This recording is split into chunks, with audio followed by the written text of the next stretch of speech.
কিরে বুবু পাস নাই? ওই ফাজিল, তুই আর কথা কইস না। বুবু আমি কইতাছি তো জাহানারা ভাবির এই দুই ঘরের এক ঘরেই পাবি। তুই আর একটা কথাও কবি না, অহনি বাড়িতে যাবি। না, ওরা তো বাড়ি যেতে দিমু না আমি এখন। ও বাড়ি যেতে পারবো না। আমি জাহানারার কই লুকাইছি, ওর বাড়ি করে দিয়ে যেতে হইব। কইছি তো বাইর করে দিমু, এত অধৈর্য হইলেন কেন? খানিক বাদে আপনার আসল চেহারা সবাই চিন্না ফেলাইবো। তোরে বক বক করতে না করছি কাজল। আচ্ছা ঠিক আছে বুবু, আমি বক বক করুম না, তুই একবার খালি ওই ঘরে গিয়া দেখ যা। কি হলো যা না একবার।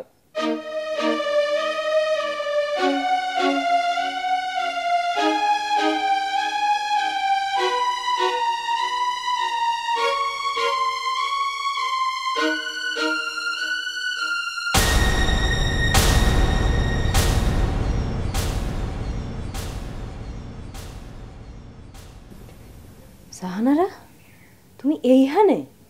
যাইতে গেলছিলাম বাবু, কাজল আর নয়নতার এমন শয়তানের শয়তান, আমারে তো যাইতে দিলই না। এই নাই না বসে রেখে গেছে। আর তোমার স্বামী তো এতক্ষণ চিল্লা পাল্লা করে আমার বাড়ি মাথায় তুলছে। হ্যাঁ, বিদেশ গেলে আমি কি করব বাবু, আপনি কোন?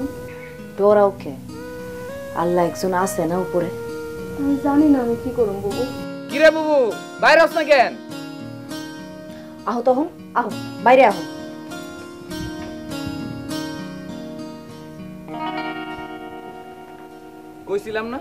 কইছিলাম না আমি আলতাফ ভাইরে আমার থেকে ভালো কেউ চিনে না।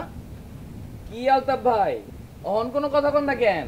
হ্যাঁ, নিজের বউরে নিজের বাড়িতে রেখা আমাগো বাড়ি থেকে উৎপাত করলেন কে? সেই কথা জবাব দেন আগে। নয়ন, আমি যখন বাইরের থেকে এত জিগাইলাম, এই ঘর থেকে বেড়ে আমার কষ্ট নাই, ভাবি গেছে গা। নয়ন তারা আপনারে কি করছে এই কথা?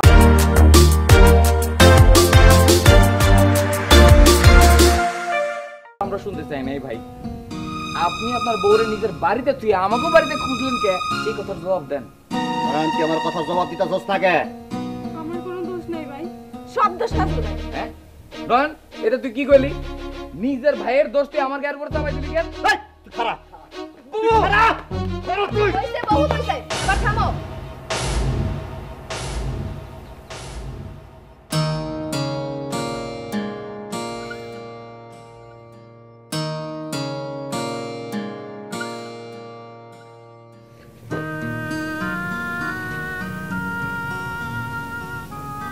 বউ, তুই যদি না চাস আমি যাও না।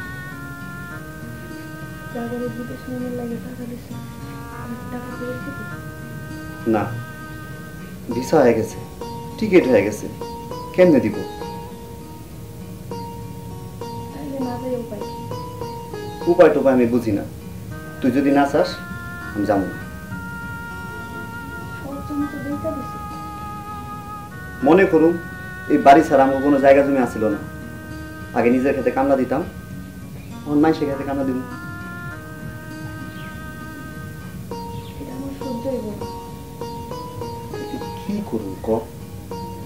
যা, 1 বছর, 2 বছর, বড় তো 3 বছর, এই কয়টা দিন আমি আর নয়ন বুকে পাথর বাঁধে থাকো।